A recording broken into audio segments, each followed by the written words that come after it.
आदिल तोखे त ख़बर आहे पंहिंजे पुट अली जी जीअं शइ ते ज़िद कंदो आहे तो हटंदो ई न आहे। रिदा तोखे ख़बर आहे त मां गवर्नमेंट मुलाज़िम आहियां। मां एतिरा पैसा काथो अफोर्ड करे सघां थो जे लाइ गाॾी वठां। पागल कीअं थिया भला? अली जा तुझो हिकिड़ो ख़ासि खिलारक आहे न पंहिंजे पुट खे हर साल नए मॉडल में नई गाॾी वठी ॾियो थो। तूं एतिरो बि नथो करे सघे पंहिंजे पुट जे लाइ। रिदा मां तोखे ॿुधाए छॾियो हर इंसान जो हिकिड़ो ज़मीर हूंदो आहे। अली जेकॾहिं कावड़ में को कदम खणे त पोइ असां लाइ कुझु बि न बचंदो। अली मुंहिंजो पुटु आहे उहो कॾहिं बि अहिड़ो कोई ग़लत न कंदो। मतलब त तूं पंहिंजी ज़िद तो न लाहींदे न कॾहिं बि। छा मतिलब त मां जिद खां? आदिल साहब ये केक बिस्किट ऐं खारकूं ऐं खटाण ये भी त रिश्वत में शुमार आहे न जेके तू सालन को असां खे खाराईंदो तो अचे। रुपए जी हुजे या खणी लखन जी हुजे रिश्वत त रिश्वत हूंदी आहे न। तोसां बहस में कोई भी ज़ोर न थींदो। पोइ मुंहिंजी का ॻाल्हि मने त कोन तो त पोइ मां छा कयां? जेको मूंखे 20 लखनि जो सोन ठाराईंदो थी न ऐं ॿिया उन में 20 लख अरेंज करे मुंहिंजे पुट अली खे अली जी पसंद जी गाड़ी वठी ॾे। 20 लख एतिरी रक़म रिदा किथां अरेंज थे? कल्ह दा बरकत कॉल कई चए पियो त साहब खे चयो त 5 फाइलनि ते सही करे पोइ नई जेल आई कार्ड तव्हांजे दर ते हूंदी। इन बरकू जे आसरे ते असांजो अकाउंट ऑफिसर हिन टाइम ताईं नेब एंटी करप्शन जा चकर पियो काटे। ये नेब एंटी करप्शन वारा पंहिंजो हिस्सो पती वठी छॾे था ॼनि ॿियो वरी छा कंदा? फाहो ॾींदा छा कंहिंखे? तू बरकू खे छॾे मां को न को कयां। Thank U darling. ओके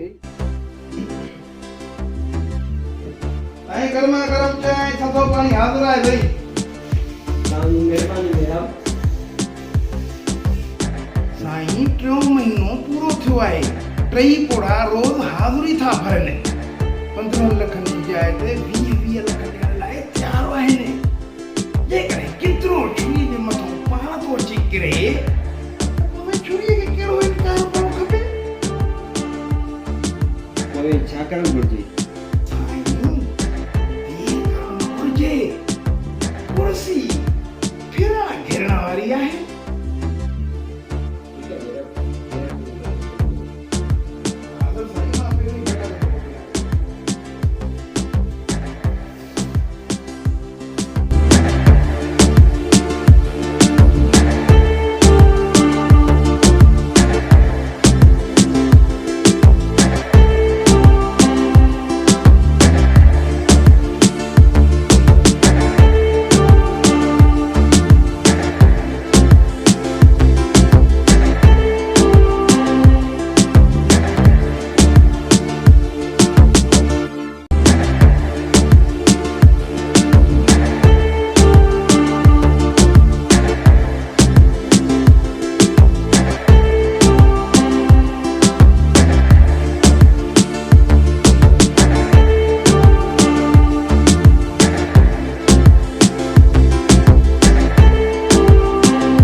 जुली गाड़ी रिश्तो पंहिंजे खे केॾो न ख़ुशि थींदो रिदा मूंखे न छो बेचैनी थी पई आहे छो मूंखे कुराड़े जूं ॻाल्हियूं मुंहिंजो चहिरो मूंखे नथो विसरे कुझु कोन थींदो चरिया कुझु कोन थींदो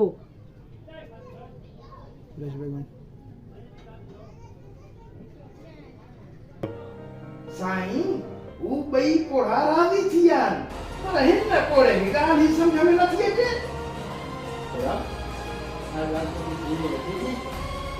साहब सॼी ज़िंदगी सर्दी गर्मी जी न परवाह कंदे असां ॿार पढ़ाया आहिनि असां उन्हनि खे हक़ ऐं सची तरकीन कई अॼु मां पंहिंजे हक़ हासिल करण लाइ बि 3 महीनो पंध थो कयां मूंखे पंहिंजे महिनत जे पैसे मां बि रिश्वत ॾियणी थी पए साहब मूंखे लॻे थो त हिन जो 40 भरे हिन जा पोइ रिटायरमेंट ई हासिल कंदा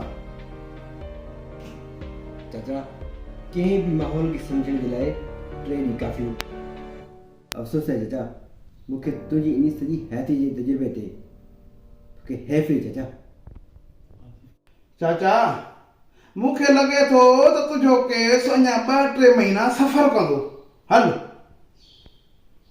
साहब जेके पैसा तव्हां मूंखां घुरो था न मां उहे तव्हांखे ॾियां थो पर मुंहिंजा पैसा तव्हांखे फरंदा कोन पोड़ा तूं माल ॾे बाक़ी फरे या न फरे इहा असांजी क़िस्मत आहे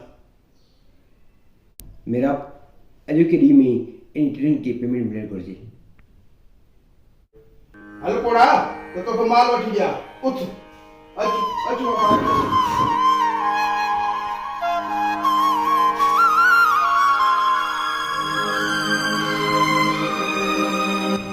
हाणे छॾा अली तूं अञा न पहुतो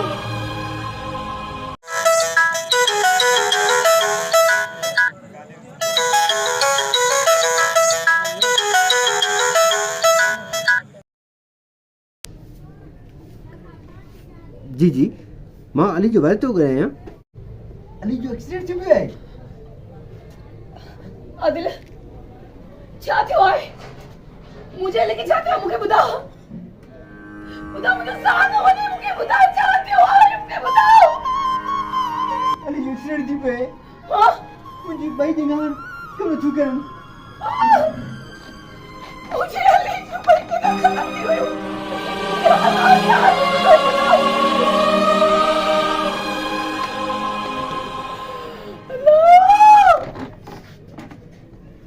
रिदा रिदा रिदा रिदा रिदा रिदा रिदा